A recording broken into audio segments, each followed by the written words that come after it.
Good afternoon and welcome to Organizational Leadership 3700, which is, I believe, Leadership and Communication. I wanted to check in with you folks after having been with you for a week and say a few things about the first week, say a few things about communication and rhetoric. So if you have the handouts available from the first week, you might want to glance at those before you listen to the rest of this presentation.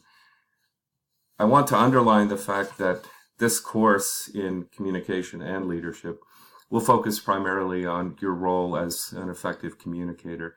And in the West, we've thought about this for a very, very long time, which is why I put together the handout entitled Classical Rhetoric.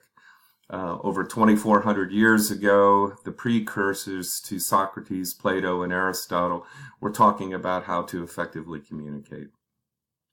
And the first quote on that page is from Maureen Goggin, demonstrates the paradox that rhetoric, the foundation for what we're studying in this class, is paradoxically the oldest and youngest discipline in the academy, along with a number of other disciplines, including art and music and literature. Rhetoric was foundational in the schools founded by both Plato and Aristotle, because they felt that one had to be an effective public speaker. And this meant that you had to also be a reader.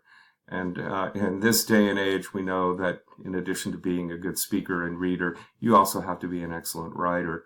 And so what happened was, somewhere in the 20th century in universities, the discipline of rhetoric disappeared as the different disciplines became more siloized, more disparate, and more disconnected from each other. And the powerful field of rhetoric was, for all intents and purposes, reduced to Composition 1 and Composition 2 and a speech communications course. Here at Robert Morris University about 25 years ago, we started a communication skills program with the intent of putting the punch back in rhetoric. We had a series of 9 courses that every student had to take as an undergraduate in order to learn how to effectively read, write, speak, and listen. And we still have 5 of those courses in place for all of you students, and I hope that they're still functioning well and that you're taking those courses as you move through your program of study. So what I try to demonstrate in this classical rhetoric handout, and I'm not going to read this thing to you, is that there was a debate between Plato and Aristotle about the place of rhetoric. And for all intents and purposes, because Plato was fighting against what he thought were philosophical and ethical relativists, the sophists, Plato's accent was always on thinking. And of course, he was a writer. And his main speaker is Socrates, who wrote nothing. But Plato's dialogues always feature Socrates as the main player, as the main speaker, who takes on a number of other speakers on a variety of different topics. And Plato was a writer, and what he's given to us in these dialogues is of the finest quality in terms of literature and also of philosophy. So Plato's emphasis in the 2 dialogues where he speaks about rhetoric is on fake rhetoric.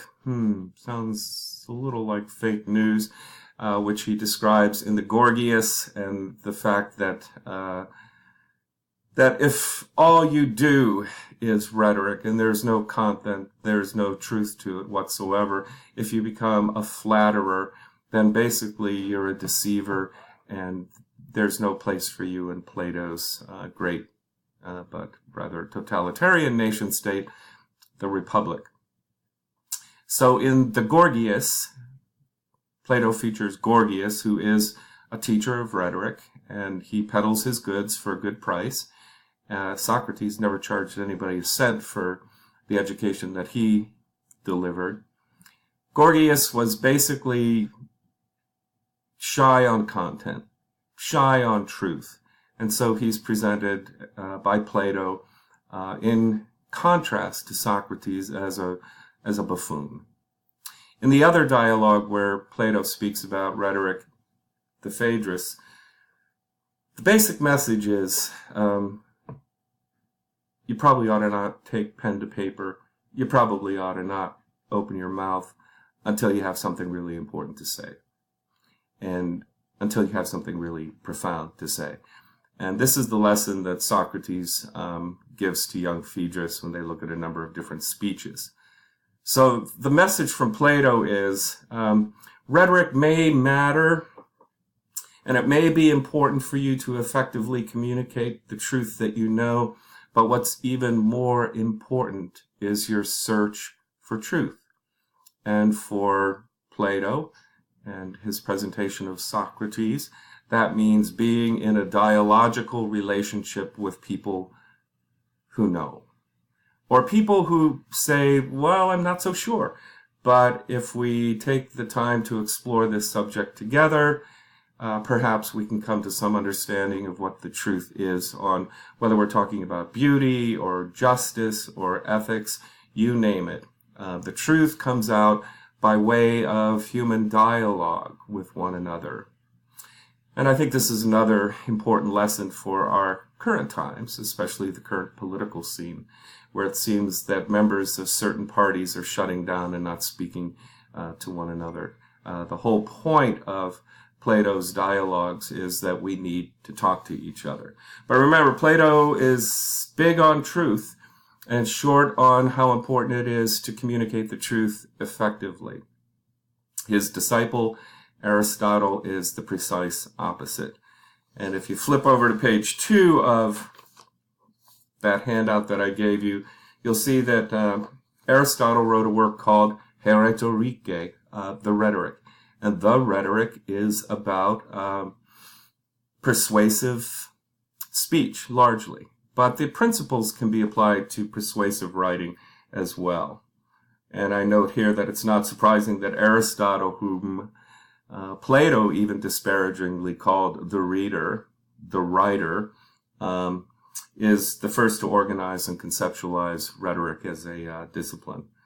The Greek alphabet's about 400 years old, and there's a shift from orality to literacy, from the spoken word to the written word. And this shift, I think, and a number of other scholars think, actually makes possible the body of works that we know as Plato's dialogues. Because writing was starting to be used by all sorts of different people, by bankers, by merchants, by politicians and statesmen, and then by historians, and by, these newly dubbed philosophers.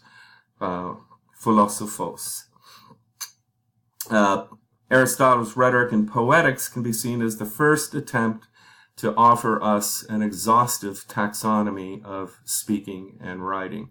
And I'll just say for a moment here, we're not going to discuss the poetics in this presentation, but in the poetics, Aristotle looks at tragedy. The work on comedy has been lost. We don't have any trace of that. We don't have a copy of that anywhere.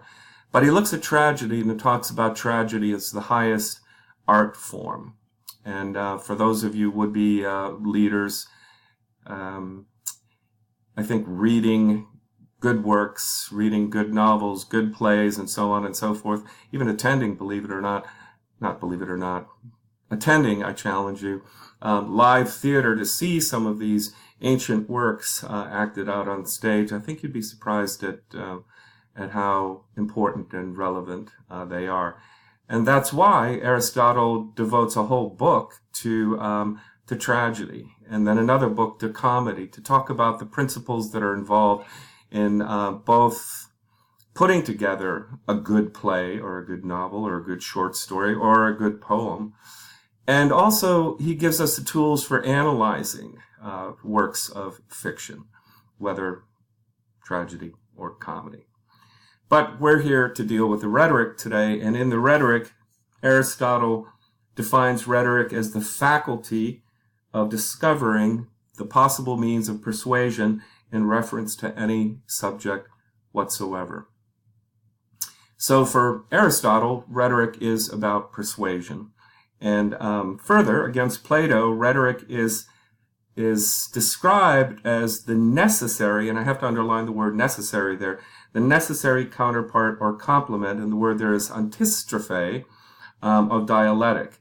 And the antistrophos was a line of choristers in a Greek play who would respond to another line of choristers when a particular thing, a tragedy, some sort of event happened in a Greek play. So for Aristotle, as far as discourse is concerned, there is philosophy, which is that dialectical movement of thought back and forth between at least two people, poetics and rhetoric. What I do in the rest of the handout, I'm not going to spend much time with. It's a condensation of the ancient classical tradition, much of which is drawn from Aristotle's works. And what I'm attempting to show is with these notions of the three types of speeches, forensic, deliberative, epideictic, for the three appeals, ethos, pathos, and logos, and for the five canons of rhetoric, that there was a whole rhetorical tradition that was picked up and developed by the Greeks, passed along to the Romans, and was really featured, especially in all of the great liberal arts colleges here in the United States, until the end of the 19th century. Actually, the end of the end of the 19th century, going into the 20th century with the beginning of tail end of the Industrial Revolution, when we began to focus far more exclusively on scientific and technical disciplines. But this handout attempts to show that they had worked this whole thing out very carefully. And one last note, oh my, time goes quickly. One last note, if you take a topic, for example, take the notion of love, L-U-V, and run it through the common topics under the canon of invention, you'll have so much material to write about you don't know what to do.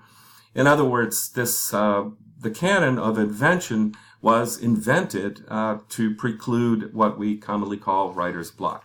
So enough for that. I'm running out of time here. I've only got 15 minutes with this new program that I'm trying to master, this video program. I also gave you a basic communication channel, and you'll see that that channel is based on the work of Umberto Eco, one of my favorite philosophers.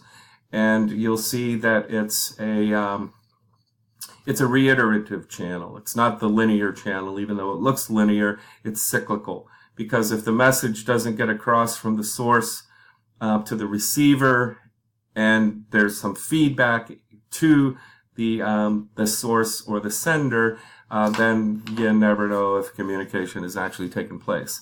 And then finally, I give you a handout on reading cultures, culture, semiotics, and rhetoric. And if you look on YouTube and type my name in, I've got a lecture there on culture, semiotics, and rhetoric that should help you understand the application of this to our course in communication. So welcome to the course. I've sent you an email about the kind of writing that I expect from you, what I'm looking for in these weekly discussions. And I think that's about it for right now. Let's see if this video works. Welcome to the class. Take care.